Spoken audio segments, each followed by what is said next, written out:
Muy buenas tardes, ya estamos aquí en Conecta y Comparte explorando el conocimiento. El día de hoy tenemos un tema muy interesante para todos nosotros y para eso está la doctora Carolina Piña Vázquez, que nos hablará acerca de lo que es el cáncer y cómo nosotros lo podemos prevenir. Primero les voy a platicar un poquito de la doctora, ya que ella es química farmacéutica bióloga por la Facultad de Estudios Superiores Zaragoza de la UNAM. También es maestra en ciencias en la especialidad de biomedicina molecular por el Centro de Investigación y de Estudios Avanzados del Instituto Politécnico Nacional, el CINVESTAP. También en esta misma institución realizó su doctorado en ciencias, ahora en la especialidad de biología celular. La doctora Carolina realiza una estancia postdoctoral con ACID en el laboratorio del doctor Saúl Villa Treviño, el laboratorio 50 del Departamento de Biología Celular en el CINVESTAP.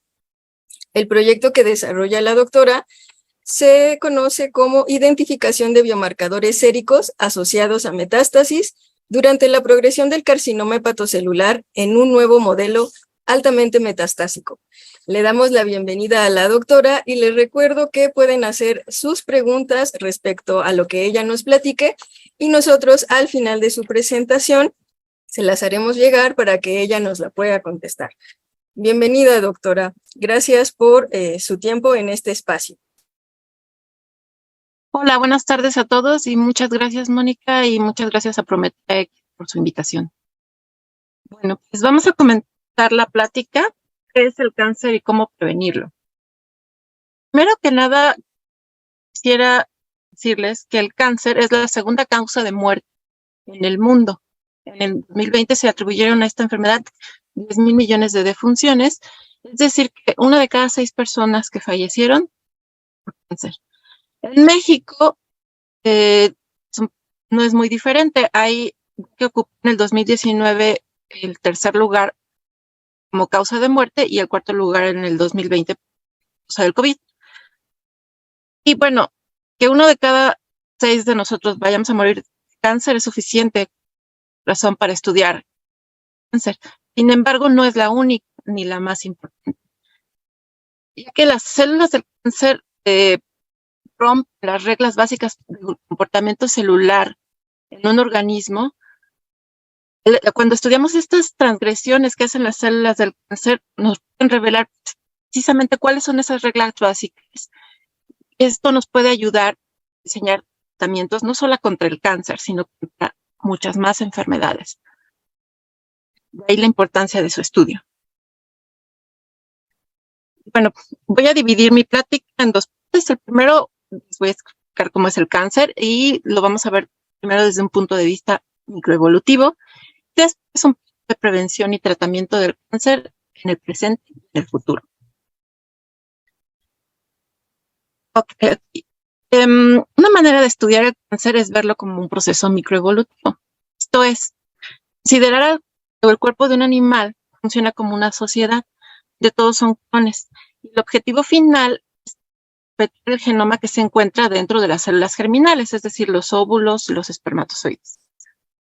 Entonces, la regla de oro en esta sociedad de clones es la colaboración y el autosacrificio, para que las células, que haya una sobrevivencia del organismo y una perpetuación del genoma a través de las células germinales, la descendencia. Sin embargo, ¿qué sucede cuando alguna de esas células, en este caso el minion morado, experimentan un cambio heredable? Le permite romper con estos controles sociales basados en la cooperación.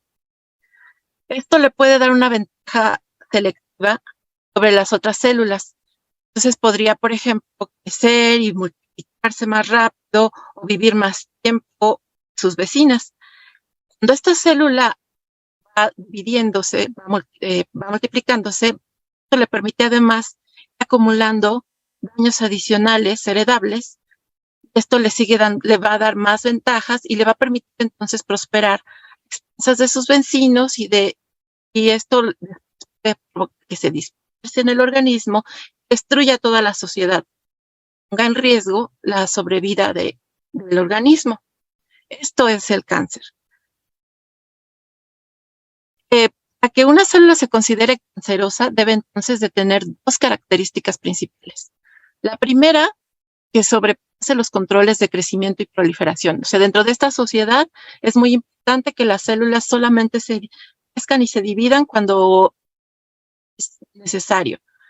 Las células que ya no obedecen estos controles y que crecen en todo momento y se dividen, son un problema. Pero hasta este punto el problema todavía no se llama cáncer, sino es un tumor benigno.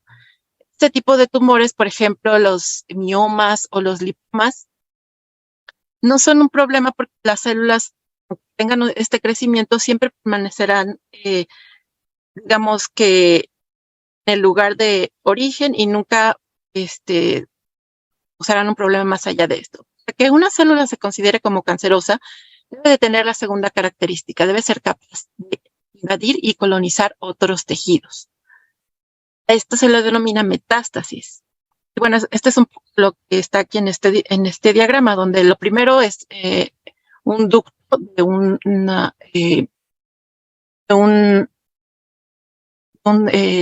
ducto donde pasa la leche en el seno. Y el segundo es lo que sucede cuando es un tumor benigno, donde a pesar de que hay una proliferación exacerbada, las células se mantienen encapsuladas en el sitio de origen.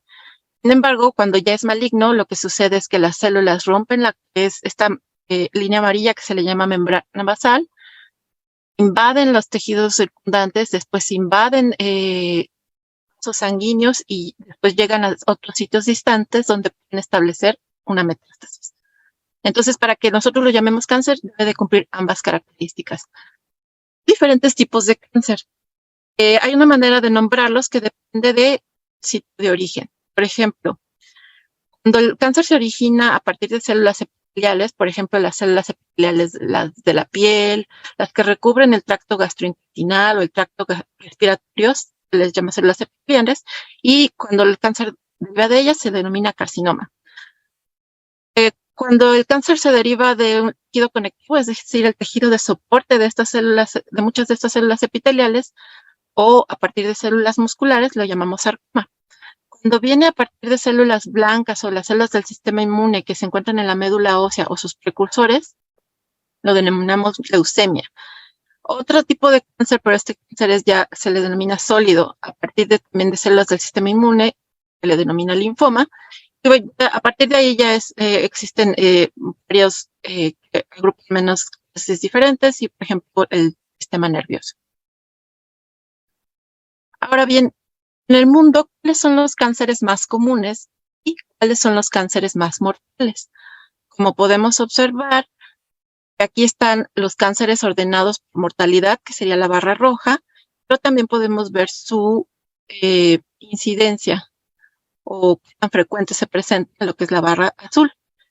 Y podemos observar que entre los más frecuentes pues está el cáncer de mama o el cáncer de próstata.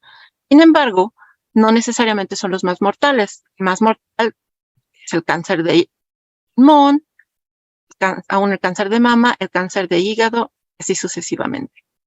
En México, muy similar, lo que vemos, tenemos los mismos cánceres, pero en un orden ligeramente diferente. Podemos observar que el próstata y el de mama son los que tienen mayor incidencia, seguido del carcinoma cervicouterino y así con su mortalidad. Quisiera dejarles una pregunta.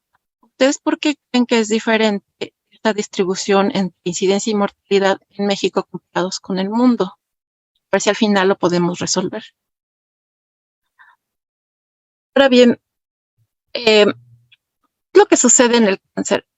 Como les mencioné, todo comienza con una célula la cual sufre un cambio que llamamos heredable. Después este cambio le va a permitir a esta célula proliferar descontroladamente y adquiriendo más cambios. Y esta gráfica nos muestra precisamente eso, ya que podemos ver abajo cómo va aumentando la población de las células que forman el tumor y arriba el diámetro. Podemos ver que cuando la célula empieza con un tumor, una célula va multiplicándose hasta llegar a millones, a miles de millones, y es en este punto cuando es posible detectarla por rayos X o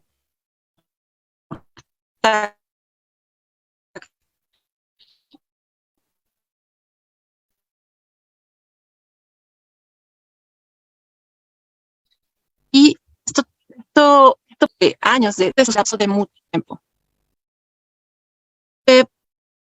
Una evidencia importante que nos indica que el cáncer requiere que no solo sea un cambio heredable, sino que varios de ellos a lo largo de muchos años, es esta evidencia epidemiológica que nos muestra cuál es la prevalencia de todos los cánceres a lo largo de los años de vida de las personas. Aquí podemos ver que a partir de los 40 años, esta prevalencia tiene un aumento exponencial, teniendo su máximo alrededor de los 80 años.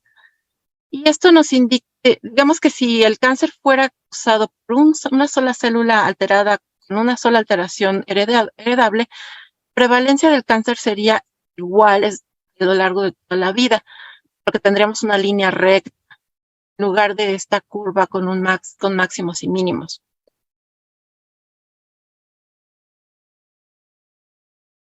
Otra evidencia epidemiológica importante que nos habla de los factores de riesgo de los procesos que suceden durante el cáncer es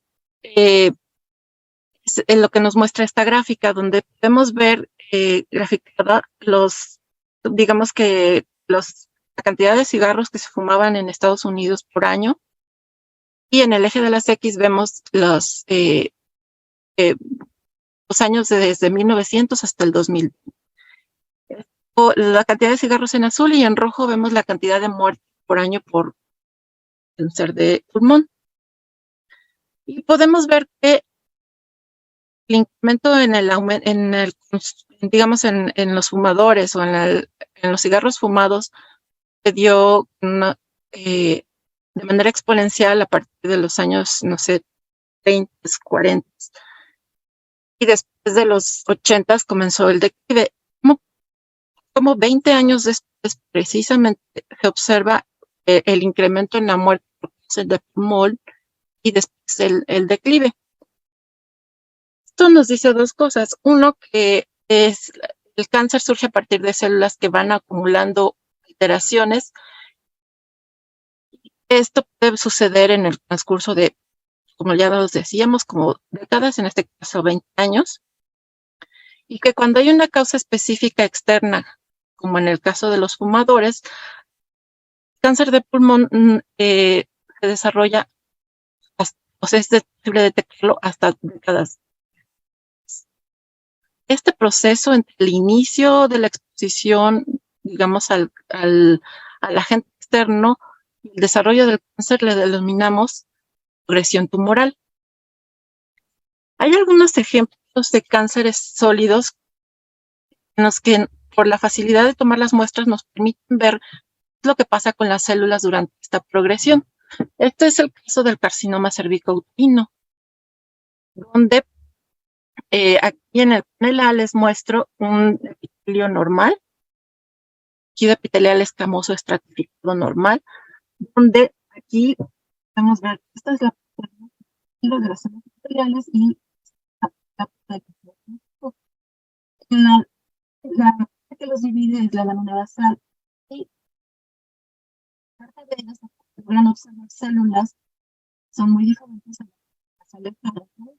Estas células son células puntitos más oscuros son los núcleos, y conforme las células van avanzando en el epitelio, sufriendo un proceso que le llamamos diferenciación, donde se van haciendo más grandes, el citoplasma más alargado, hasta llegar al punto de se descaman y se Esto es el epitelio normal. ¿Qué sucede cuando empieza primero una neoplasia, que en este caso sería aún un tumor benigno? Lo que sucede es que las células se están dividiendo, ahora ocupan estratos cada vez más altos en el epitelio, y aún en este caso, en el caso de la neoplasia intraepitelial de bajo grado, aún llega a haber un cierto grado de diferenciación. Al final, en el caso de la neoplasia intraepitelial de alto grado, ya no vemos células diferenciándose, ya todo el espacio está ocupado por células en división, pero aún se conserva la integridad de la lámina basal, aunque ya vemos algunos efectos aquí en el tejido conectivo. Finalmente, cuando ya lo consideramos un carcinoma invasivo, es porque la membrana basal ya fue invadida por las células cancerosas y ya hay crecimiento en la parte del tejido conectivo. Y este proceso pues lo vemos a través de años o décadas, como ya lo mencionamos. Ahora bien, como pudieron observar, los cánceres que son más frecuentes precisamente son los cánceres epiteliales, los que se encuentran formados por células que van a estar, por ejemplo, recubriendo la piel, como el caso de, bueno, aquí está graficado el riesgo de cáncer, y en las Y y en las X está graficada las divisiones celulares. Digamos que esta división celular es una oportunidad para que las células adquieran estos cambios heredables y puedan amplificar su población. Por eso que los tejidos tienen estas células que más se dividen en un organismo son los que tienen mayor riesgo de cáncer. Tal es el caso, como les decía, de la piel, que sería el melanoma o el carcinoma basal, o de los tejidos epitelios que recubren el tracto digestivo, como en el caso del carcinoma colorectal, duodenal, esófago, o en el caso, por ejemplo, de los que recubren el tracto respiratorio, como en el caso del pulmón. Sin embargo, aquí quiero notar algo muy importante: la diferencia entre el riesgo de cáncer de un pulmón de una persona no fumadora versus el riesgo de una persona fumadora. Y como pueden ver, hubo un aumento de 2 órdenes de magnitud entre ambas condiciones. De modo que no nada más la cantidad de divisiones de un tejido nos dice o es un factor de riesgo para el carcinoma, el cáncer, sino también los factores externos tienen un muy importante en este riesgo, como lo veremos más adelante. Ahora bien, como les comentaba, las células del cáncer rompen o alteran estas reglas sociales, permiten un organismo se mantenga. ¿Y cuáles son estas reglas sociales que rompen el cáncer? Eso le llamamos características típicas del cáncer. Las podemos dividir en 2 características: las características habilitadoras y las características funcionales. Bueno, este esquema es un esquema que desarrollaron Hannagan y Weinberg en varias publicaciones desde el 2001 a la fecha, y se denomina Hallmarks of Cancer o características del cáncer. Y bueno, les voy a ir describiendo algunas de las más importantes y voy a comenzar por las que les llamamos habilitadoras, que tienen un asterisco amarillo. La primera es la estabilidad genómica, mutaciones.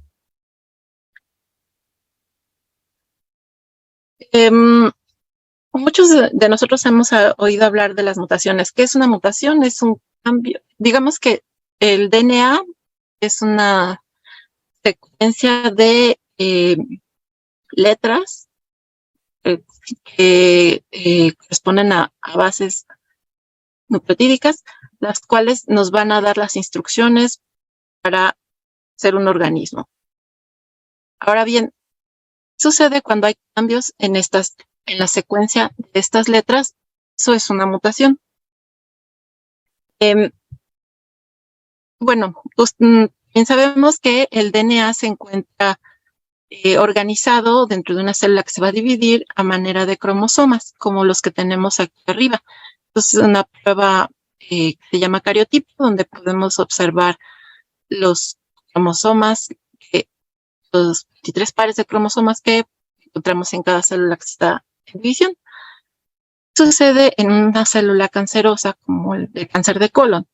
Como pueden ver, hay alteraciones muy importantes en el cariotipo de estas células. Hay vías de más o hay cromosomas que tienen partes de dos diferentes pares, estos que son rojos y azules.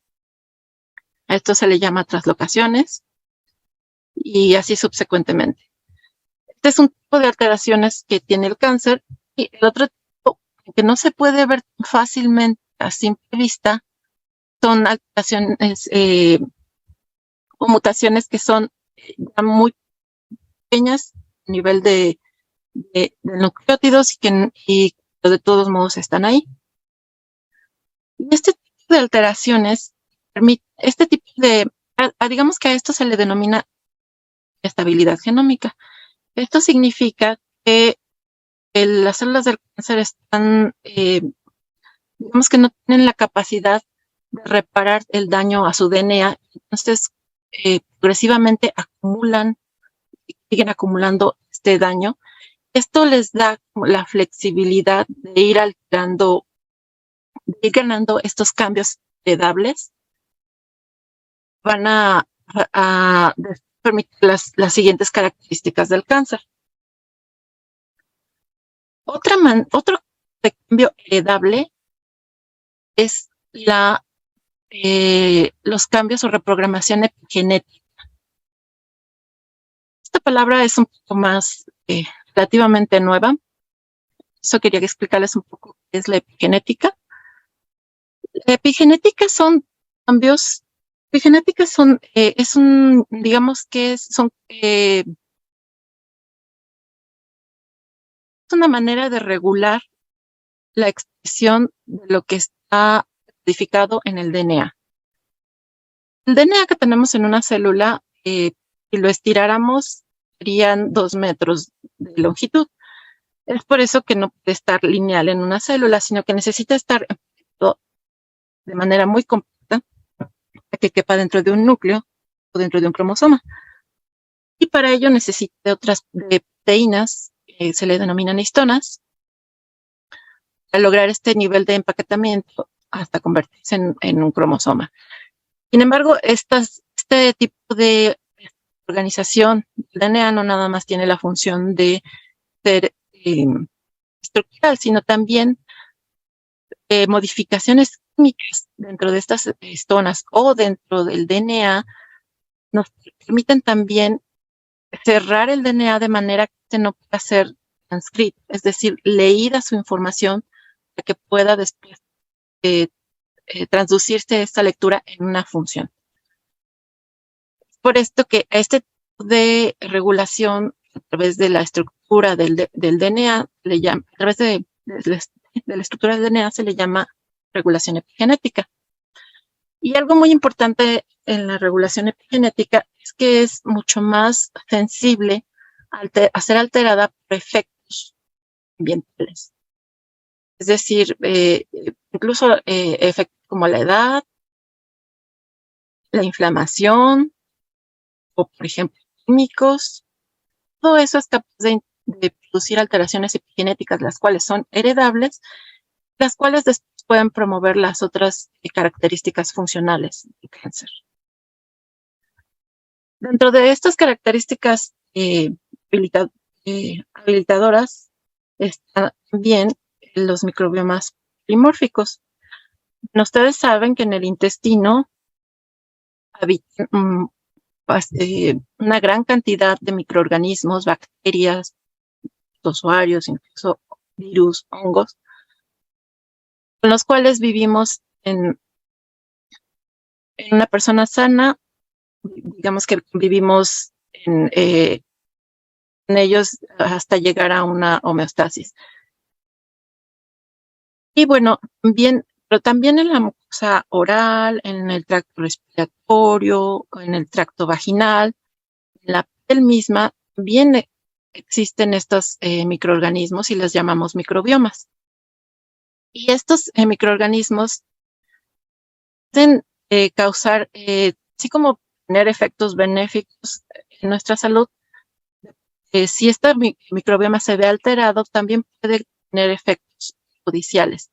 También se ha visto que tiene capacidad de modular los crecimientos tumorales o la progresión del cáncer a nivel de proliferación, inflamación, activación del sistema inmune, inestabilidad genómica, incluso resistencia a la terapia. Ahora bien, dentro de las características ya funcionales del cáncer, se encuentran, por ejemplo, señalización sostenida de la proliferación o la evasión de supresores de crecimiento y la inmortalidad replicativa. ¿A qué me refiero con esto? Las células normales del cuerpo, las que son diferentes a las células, a los óvulos y a los espermatozoides, la mayoría tienen una capacidad limitada de proliferación. Y esto se da porque los cromosomas se van acortando con cada replicación, con cada división de la célula, los cromosomas se van haciendo más pequeños hasta el punto de que ya no son, ya no se pueden replicar. Pero las células tumorales expresan de manera, digamos que regular, una enzima que se le llama telomerasa, la cual va a ir va a ir agregando más nucleótidos para evitar este acortamiento de los cromosomas. Lo que hace que las células tumorales ganen esta inmortalidad replicativa.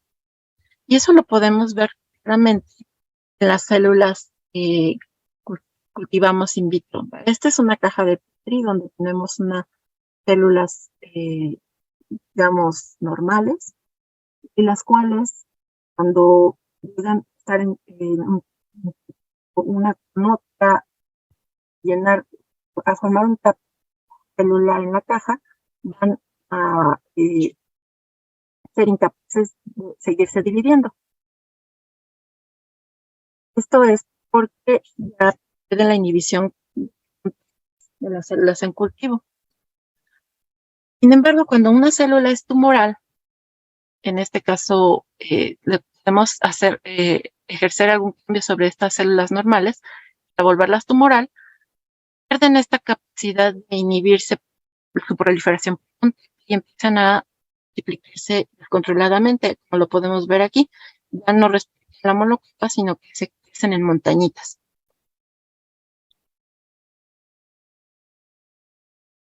Otra de las características funcionales del cáncer es que evitan la destrucción por el sistema inmune. Digamos, brevemente les explico qué es lo que pasa. Una célula tumoral puede tener en su membrana proteínas que sean diferentes a las de una célula normal, como estas que están aquí en colores rojo, amarillo y azul. Esto va a hacer que las células del sistema inmune están vigilando, puedan reconocerlas, eliminarlas. Sin embargo, algunas células cancerosas desarrollan la habilidad de expresar una proteína, en este caso esta proteína color verde que se llama P1, y entrar en contacto con esta proteína amarilla, naranja de la célula del sistema inmune, bloquea esa respuesta de matar a la célula tumoral, de lo que le llamamos un ambiente inmunosupresivo. Sí evita ser eliminada por el sistema inmune. También tenemos una característica funcional que es la activación de la invasión y la metástasis. Como ya les mencioné, la metástasis es cuando las células tumorales son capaces de romper la membrana basal, invadir el sistema, el tejido conectivo, invadir también los vasos sanguíneos o linfáticos, y después salir a un tejido lejano y empezar a colonizar hasta formar una metástasis. Y esto es finalmente la metástasis, lo que mata al 90% de los pacientes en el cáncer. Una manera de diagnosticar la metástasis es a través de la tomografía de emisión por positrones, la cual nos permite, basados en una característica funcional que ahorita enseguida les voy a mencionar, identificar a las células tumorales en todo el cuerpo. Otra de las características importantes es la resistencia a la muerte celular. La cantidad de células en un tejido está regulada por dos maneras. Una es porque hay como ya les dije, hay un control en la división, y la otra es porque hay una muerte controlada, a la cual llamaremos apoptosis. Si bueno, como ya les dije, si la división celular se ve incrementada, esto provoca proliferación, esto provoca el crecimiento de un tumor. Pero otra manera de que este tumor crezca es cuando la muerte programada o la muerte controlada, apoptosis, se ve disminuida. Precisamente las células tumorales tienen esta característica, tienen esta disminución en esta muerte celular.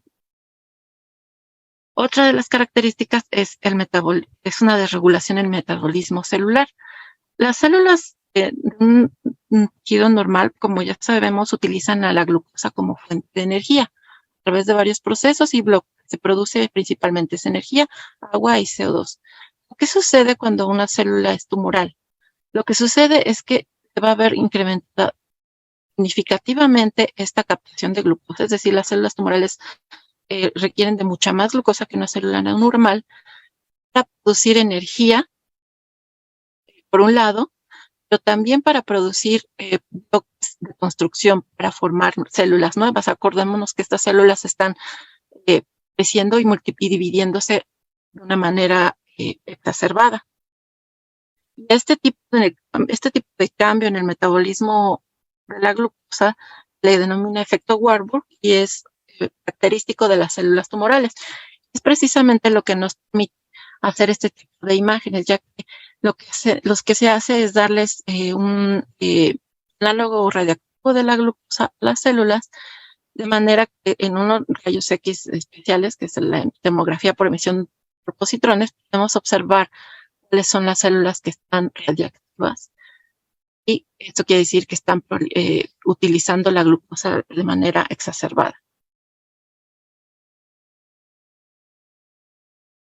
Y otra de las características es el desbloqueo, funcionales del cáncer, es el desbloqueo de la plasticidad fenotípica. Y esto es porque en una célula normal, como ya les había mencionado, se va a diferenciar. Por ejemplo, en una célula epitelial, al final va a diferenciarse. Va a empezar primero con una célula progenitora y después va a poder diferenciarse.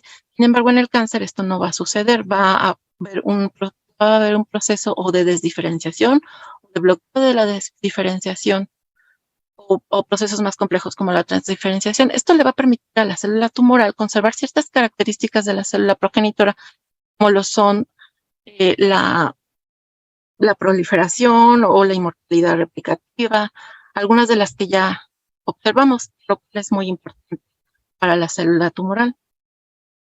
Finalmente, todas estas características van a tener un efecto van a ser importantes para las células tumorales, pero también van a tener otra cosa que es importante para la célula tumoral, es el microambiente. ¿Qué es el microambiente? Dentro de un tumor, las células tumorales cancerosas no están solas, están acompañadas de células no tumorales, que son células, por ejemplo, fibroblastos, que son las que forman el tejido conectivo, células del sistema inmune también, células, por ejemplo, que forman los vasos sanguíneos. Y todas estas células, aunque no son tumorales, van a estar alteradas, las células tumorales, y en un proceso simbiótico, va a haber una retroalimentación entre la célula tumoral y las células del microambiente para mover el crecimiento y la progresión tumoral. por lo cual esto también es muy importante. No les voy a hablar mucho de cuáles son los genes importantes para el cáncer, solo algo muy básico, que es podemos dividirlos en dos tipos de genes. Ellos que son genes supresores, es decir, por ejemplo, los genes que están encargados de controlar la proliferación, es decir, de que no vaya más allá de lo necesario para el organismo, les podríamos llamar supresores, porque si nosotros los modificamos a manera de que ellos ya no tengan su función, esto va a hacer la progresión del cáncer aumente. Es decir, esto actúa como un freno. Nosotros en un carro, si nosotros quitamos el carro, esto va a permitir que el carro avance. Sin embargo, no va a avanzar hasta que nosotros pisemos el acelerador. A este tipo de genes necesitamos que se sobreactiven en el cáncer, los llamamos oncogenes. Por ejemplo, los genes que permiten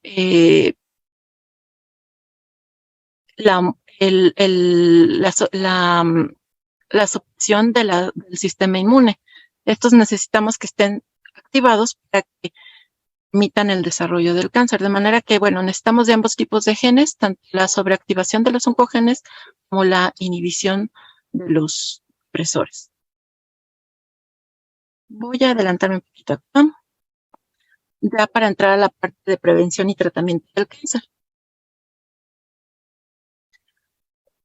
Esta es una gráfica de las proyecciones que se esperan para la incidencia del cáncer del 2030, es decir, dentro de muy poquito tiempo. Por ejemplo, en el caso de los países con un alto ingreso, los países del primer mundo, se ve que para el 2030, con el 2020, va a haber un aumento prácticamente imperceptible en la incidencia de menos del 2%. Sin embargo, en los países de ingreso medio, como México, el incremento que se espera en la incidencia de cáncer es alrededor del 30%. Y bueno, en países de bajo ingreso, hasta el 40%. Esto quiere decir que la carga representa el cáncer en los sistemas de salud de nuestros países va a ser mucho más importante dentro de los próximos años. Una de las principales herramientas para poder combatirlo es la prevención. Ahora bien, ¿cómo sabemos que el cáncer se puede prevenir? Esta información fue gracias a estudios epidemiológicos de los migrantes entre diferentes países y continentes. Estos estudios nos permitieron observar, por ejemplo, la incidencia de algunos cánceres, como el linfoma de Hodgkin, disminuía mucho en personas que migraban desde China a Estados Unidos. Lo mismo sucedió con el linfoma de Burkitt. Pero había otro tipo de cánceres, por ejemplo, el de mama, el de colon, el de próstata, donde cuando la gente migraba de Europa del Este a Estados Unidos, incrementaban considerablemente. ¿Esto qué quiere decir? Que los cánceres, es que la incidencia del cáncer va más allá de la información genética de cada persona, ya que el genoma no había cambiado, era la misma población. Sin embargo, la influencia del medio ambiente, los factores externos, sí eran lo suficientemente importantes como para poder causar entre el 30 y 40% de todos los tumores. Y de esto podemos concluir entre el 30 y 40% de los tumores malignos pueden prevenirse solamente con cambios en el estilo de vida. Cambios o estilos de vida pueden ser importantes. El principal, fumar. Definitivamente esto podría dejar de fumar, reduce la incidencia de cáncer no nada más de pulmón, sino de muchos otros cánceres, más de un 33%. Otro cambio importante, la dieta. El sobrepeso, la obesidad son factores que aumentan el riesgo de cáncer hasta en un 25%. Lo mismo, la falta de ejercicio afecta también. Otros factores importantes, como lo veremos, son algunas infecciones por virus, bacterias, el consumo de alcohol, la exposición a los rayos UV sin protección, y bueno, y finalmente otro tipo de carcinógenos. Son precisamente como se les denomina a estos factores externos, como la radiación UV, pueden aumentar nuestro riesgo de desarrollar cáncer. Como les decía, alrededor de un tercio de las muertes por cáncer se deben al consumo de tabaco, a un elevado índice de masa corporal, al consumo de alcohol, a la baja ingesta de frutas, verduras y a la falta de actividad física. Esto es muy importante en nuestro país. En México somos el segundo país con más adultos obesos y el primero niños obesos a nivel mundial. Se predice que para el 2030, 39% de nuestra población será obesa. Además, entre el 10 y el 18% de los mexicanos padecen diabetes, que es otro factor importante para el riesgo de cáncer. Por lo cual, pues es un problema importante. Va a ser un problema de salud muy importante para nuestro país y muy probablemente nos pase como en el primer mundo, que se vuelva la primera causa de muerte. Bueno, además de estos factores ambientales, también les mencionaba que hay infecciones oncogénicas, entre ellas las causadas, por ejemplo, por los virus de hepatitis, que son un factor de riesgo muy importante para el desarrollo del cáncer de hígado, o los papilomas humanos, que ocasionan aproximadamente el 30% de los casos de cáncer en países de ingresos bajos y medios.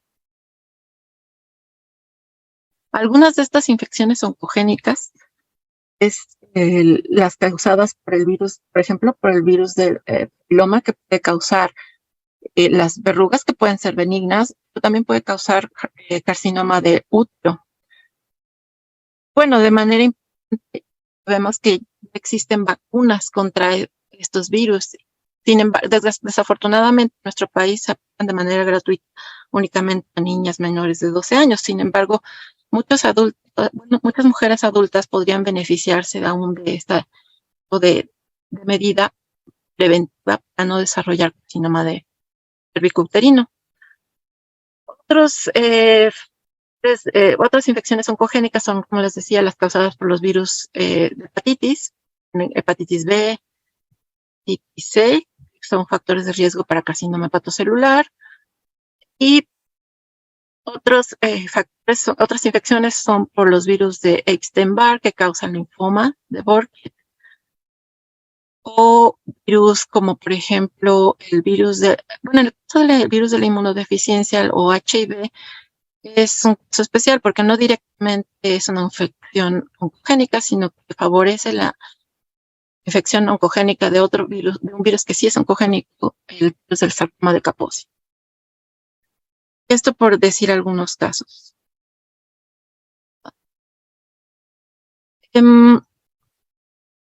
Y voy a mencionar brevemente los tratamientos. Digamos que todas estas características les mencioné del cáncer, el llegar a conocerlas también es una oportunidad de un desarrollo terapéutico cada una de ellas. En un principio, los tratamientos contra cáncer tradicionales se basaban principalmente en esta capacidad acelerada de crecimiento de las células tumorales. Sin embargo, tenían el problema de que que había otras células proliferando en el organismo. Por ejemplo, las células epiteliales son células que proliferan normalmente mucho, por ejemplo, las del tracto gastrointestinal, tracto respiratorio, las de la piel. De ahí también muchos de los efectos secundarios graves en las personas que toman estas terapias tradicionales. Realmente, la medicina va dirigida al desarrollo de terapias específicas contra las células del cáncer. Les voy a poner aquí un ejemplo que les voy a describir brevemente. Aquí, en una célula normal, sería el caso de la izquierda, lo que sucede es que tiene dos maneras, digamos, de reparación del DNA. Cuando hay un daño, por ejemplo, por un carcinógeno como la UV, hay dos maneras de reparar este daño para que se logre se reparen los daños en el DNA.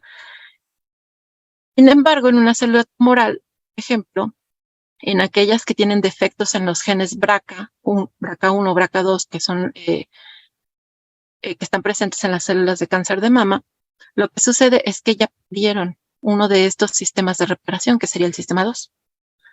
Lo cual, al darles un fármaco que bloquee el sistema 1, en este caso es un inhibidor, se denomina inhibidor de PARP, en una célula normal, el efecto, digamos que el daño no sería grave porque aún tiene sistema 2 reparación basado en los genes BRCA. Pero en una célula tumoral que no tiene esos sistema 2 de reparación porque tiene mutados estos genes BRCA, este inhibidor de la vía 1 va a hacer que la célula no pueda reparar su DNA y que al paso del tiempo sea incapaz de vivir y muere. A esto le llamamos una terapia dirigida contra las células cancerosas porque no va a causar mayor daño en las células normales, pero sí va a ser efectiva para eliminar a las células tumorales. Pero de la dirigida es el que se basa precisamente en lo que les comentaba, la capacidad de algunas células tumorales para expresar unas proteínas que bloquean la respuesta de las células del sistema inmune.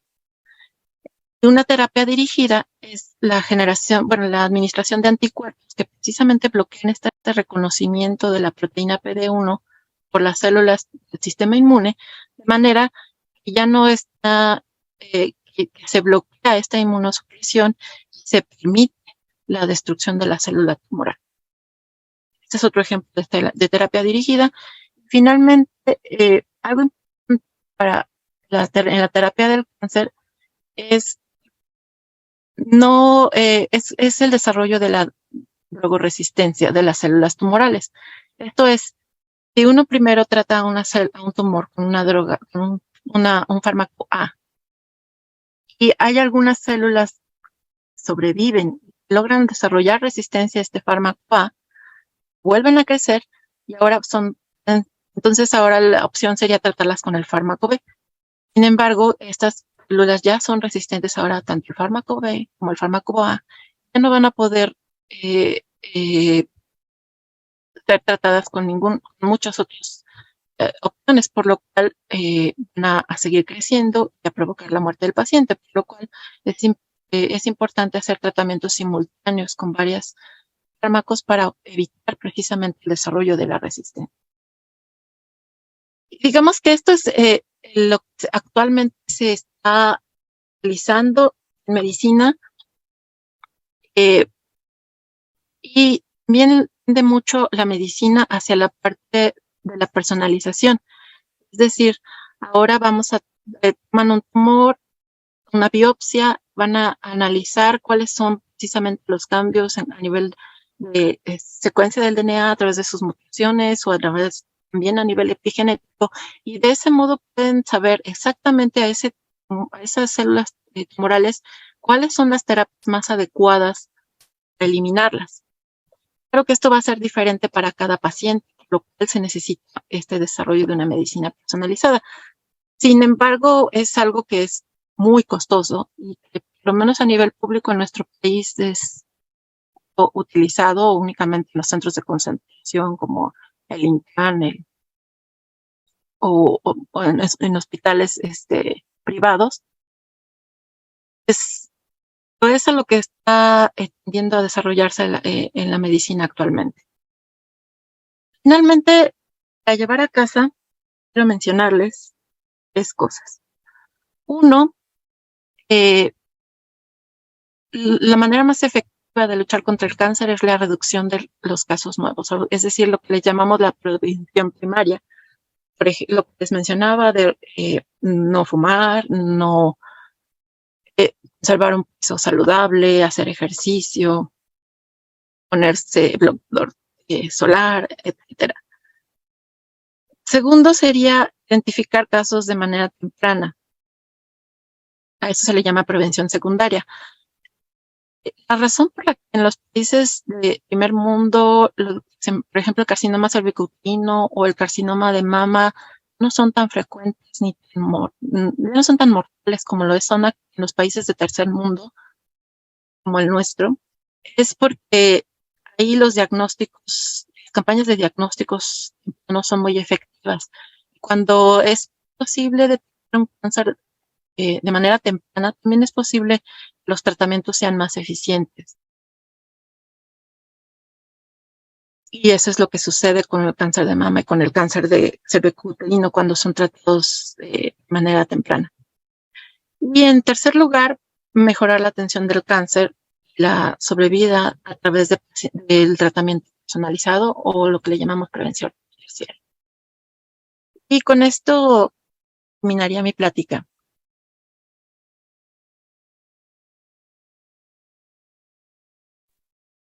Muchas gracias, Caro.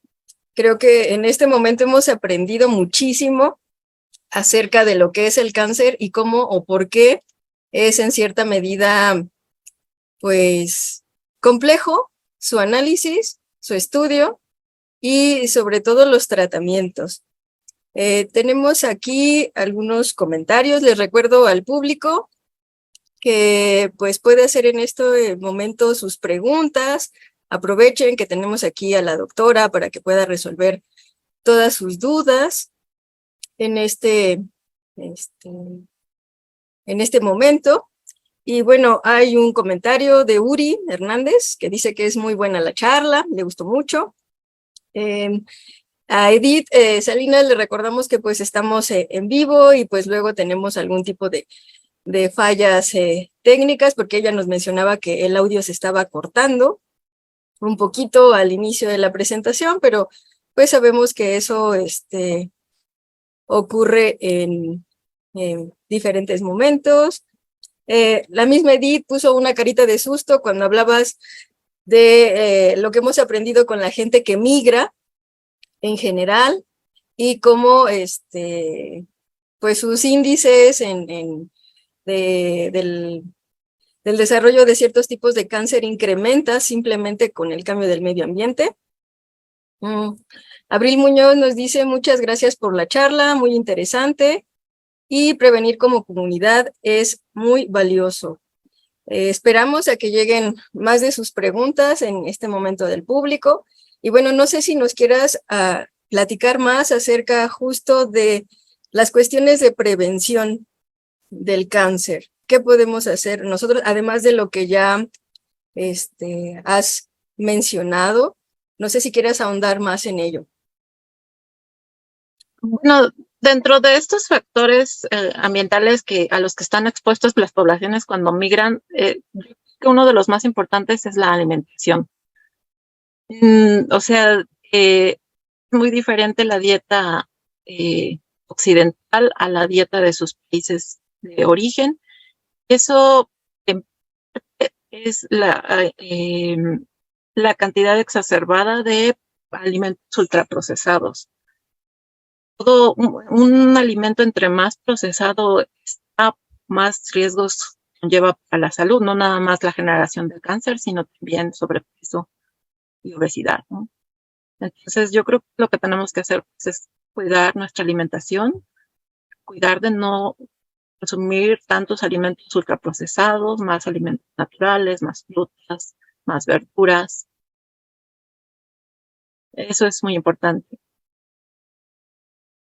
Es bueno la parte del ejercicio también. Incluso se ha visto que pacientes ya con cáncer establecido, el hacer ejercicio les ayuda a tener un mejor pronóstico.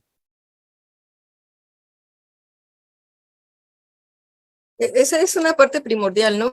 saber que cambiando hábitos en general mejoramos la salud y sobre todo en este tipo de enfermedades que, como ya vimos, es multifactorial y que Sí, también hay varios puntos, o sea, cómo se analiza el cáncer, y ya nos hablabas ahí de los hallmarks y todos los tipos de cambios que va a tener una de esas células, ¿no? Y cómo se han cambiado también entonces las estrategias para tanto su tratamiento como su erradicación, ¿no? No sé si quieras ahondar justo en eso, porque a veces mucha gente se pregunta, no, ya nada más con este tratamiento y ya quedó solucionado. Y, y pues no, ¿nos podrías hablar al respecto? mm, como les mencionaba, hay cánceres, sus características intrínsecas, cuando son detectados de manera temprana, con el tratamiento adecuado, es posible sí erradicarlo. Sin embargo, actualmente la tendencia del cáncer es eh, a convertirse en una enfermedad crónica. Es decir, eh, es decir, cuando se escucha uno la palabra cáncer, no considerarlo necesariamente una tendencia de muerte, sino que puede, dependiendo del tipo de cáncer, eh, puede ser tratado para que pueda ser controlado como si fuera una diabetes o una hipertensión, y para tener una calidad de vida buena y con una sobrevida razonable, ¿no? Pero bueno, sí, definitivamente es muy importante el diagnóstico temprano para lograr esto, ¿no? Para eso pues, es muy importante hacerse los chequeos, por ejemplo, las mujeres hacerse Nicolaos, las que, pues, las que puedan acceder a la vacunación por el virus del papiloma humano, pues también sería importante hacerse su mastografía anual después de los 40. Los hombres hacerse antigenoplastáticos, ultrasonidos después de los 50 o más temprano si tenemos familiares que ya hayan padecido alguno de estos cánceres. También se recomiendan, por ejemplo, hacer colonoscopías después de los 50 años para eh, buscar inicios de cáncer de colon.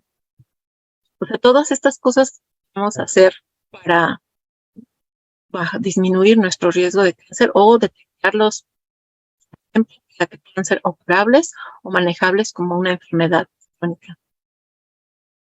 Sí, eso es muy importante siempre. Edith Salinas también nos dice, hoy aprendí mucho, gracias por compartir. Y tenemos una Gracias. pregunta de Mario Aguilar que nos dice, excelente plática. Tengo una duda. ¿Se sabe si existe una microbiota anticáncer? Mm, no lo sé. A ciencia cierta, como tratamiento no está aprobado, pero sí hay estudios donde eh, los que yo he visto, por ejemplo, es que normalmente el modelo de estudio que usamos para esto son los roedores, ratones o ratas, donde uno les puede ya sea hacerlos transgénicos de manera que expresen algunos de estos oncogenes y puedan desarrollar cáncer a lo largo del tiempo, o lo que hacemos es inyectarles células de cáncer ya establecido para ratones inmunodeficientes, estos desarrollen cáncer. Entonces, en este último caso, lo que se hace es inyectarle las células a los ratones, y se sabe que estas células son metastásicas, es decir, que si uno las inyecta en el hígado, van a hacer metástasis a pulmón. Después se les altera la microbiota a estos ratones, por ejemplo, dándoles antibióticos de manera muy agresiva, antibióticos de estos de amplio espectro y por periodos muy largos. Y lo que se ha visto es que esta alteración en la microbiota, la cual denominamos disbiosis, puede hacer que se incremente la cantidad de metástasis que se encuentran en el pulmón. Es decir, o sea, sí afecta. Si ya se ha encontrado específicamente cepas que sean protectoras, lo desconozco, lo podría ser. Ahora, el problema con estos tratamientos basados bueno, más bien con estos descubrimientos que se han hecho del tan importante de la microbiota, tanto en la salud como en la enfermedad, es que muchas de estas cepas que se han encontrado que tienen correlación con estos fenómenos no se pueden cultivar. Entonces, eso impide un poco, es decir, hay que seguir, continuar investigando y ver si es posible cultivarlas o si es posible los metabolitos de los que son los productos de estas bacterias que puedan sintetizar y así poder darse al paciente. O incluso pues los controvertidos trasplantes de materia fetal, ¿no? Que es el de pasar la microbiota de una persona sana a una persona enferma y ver, y para lograr una mejora. Sí, pues también ver que el hecho de hacer análisis e investigación al respecto, pues se enfrenta a ese tipo de cuestiones, ¿no? De no hay una manera para llevar a cabo un experimento así tan fácil como uno piensa. Y bueno, en este sentido también nos podrías hablar un poco de la importancia cuando se crea una metástasis, porque ese es el factor que prácticamente sí lleva al deceso de una persona enferma o con este padecimiento que es el cáncer. Pues, podríamos decirlo, digamos, de dos maneras importantes. Una es cuando llega una metástasis, por ejemplo, al pulmón, y empieza a invadir todo el parénquima pulmonar, esto va a cada vez ir disminuyendo más la capacidad respiratoria de esa persona. Se está sustituyendo el tejido pulmonar donde se hace el intercambio gaseoso que nos permite respirar, el tumor, que no tiene esa función. Entonces es como si cada vez nos quedáramos con menos y menos pulmón. O en el caso del hígado, menos y menos hígado. Y eso es un factor. Y el otro factor es que estas células metastásicas crezcan, se están compitiendo por nutrientes con todas las normales. Entonces, pues sí, también una persona que muere de metástasis muere de células de hambre, ¿no? Y, por Entre ejemplo, otros factores. ¿se sabe por qué cierto tipo de célula cancerosa tiende a realizar metástasis a un órgano en específico? Por ejemplo, justo de hígado, y que sabemos que se va a pulmón. O sea, ¿por qué no vemos que tiende a irse a cerebro? O probablemente sí, pero ¿por qué con mayor predilección hacia ciertos órganos? Digamos que es algo que todavía está estudiándose. Una respuesta, digamos que la respuesta inicial fue por cuestión, digamos, de proximidad.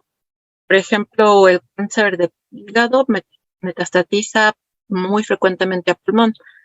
Pero esto podría tener que ver con el hecho de que, digamos, la circulación sanguínea que sale del hígado inmediatamente llega primero al pulmón. De ese modo, eso nos podría dar una razón por la cual es más frecuente. Pero también se ha visto que hay razones a nivel molecular, es decir, que las células del pulmón específicamente expresan una proteína que es reconocida por las células tumorales del hígado, lo cual se ven, digamos, atraídas hacia esa región para migrar. Pero bueno, es algo que aún está en estudio. La metástasis yo diría que sabemos muy poco de ella y por eso es importante estudiarla. Sí, así es. Acá Mario nos dice, perfecto, muchas gracias por la respuesta a su pregunta sobre la microbiota y el cáncer. Y bueno, no sé si quieras mencionar algo más para que, pues así como lo que dijiste, para llevarnos a casa y que no se nos olvide a todos aquellos que pues de este tema no sabemos, o sea, como que, ¿cuáles serían los puntos importantes que a ti te gustaría que la gente se llevara de esta charla? Primero, es importante estudiar el cáncer. Como ya les dije, no nada más para poder tener mejores opciones terapéuticas, unas que quizás sean curas y curativas, también que menos tóxicas, pero no nada más contra el cáncer, sino también El estudio del cáncer nos permite estudiar la biología básica de las células y nos permite así también poner tratamientos a muchas otras enfermedades. Entonces es muy importante seguir estudiando el cáncer.